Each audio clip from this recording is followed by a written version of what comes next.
Fire and blood make poor tools, as kings make poor servants. House Targaryen called themselves dragons long after the last beast died.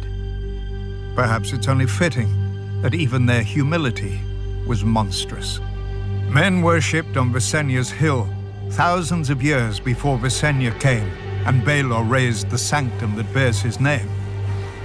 The massive dome and towers of the Great Sept of Baelor can be seen from anywhere in the city, but not from the vast countryside that paid for it. Its 7 bells can be heard as far as Dragonstone whenever a king dies, but none tolled for the stonemasons, glaziers, and smiths who built it. The Great Sept was built to impress upon a man how much greater the gods are than him. A noble goal, and in that it succeeds. Within the main chamber, the sun streams through a 7-pointed star to illuminate the 7 towering over mortals. The crone with her lantern for lost souls, the mother with her welcoming arms, the father with his scales of justice, the maiden with her purity, the warrior with his sword, the smith with his hammer, and lastly the stranger with his shrouded face. Pilgrims cross the 7 kingdoms to light candles here at the feet of their gods, but these aren't the gods. The 7 aren't encased in stone in the Great Sept any more than the souls of dead kings are in the tombs below it.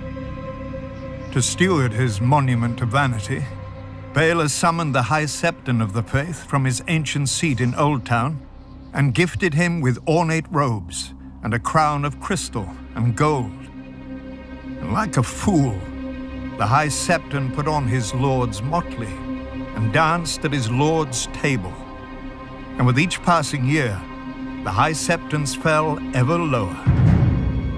How can the flock be kept safe from wolves when the shepherd sleeps in their den? Baelor himself appointed a simple-minded stonemason, believing him the smith reborn.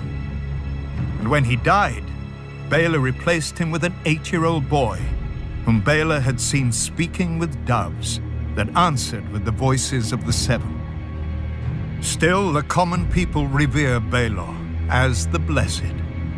They tell of how he forced a high lord to wash a beggar's feet, fasted to tame his unnatural lusts, and walked the bone way himself to make peace with dawn. Many Septons and Septors even claim that Baelor rescued his cousin, the Dragon Knight, from a snake pit, because no viper would strike a man so pure and holy. A lie. Baelor was bitten 12 times and was bedridden for half a year. And yet he didn't die, nor did his High Septons ruin the faith.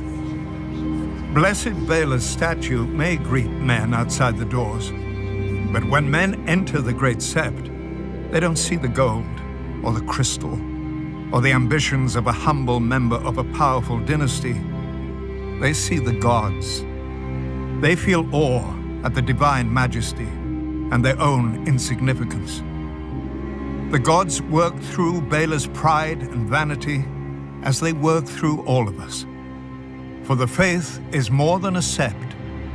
The faith is more than a High Septon, more than all the Septons and Septors who preach to the living, more than the silent sisters who prepare the dead.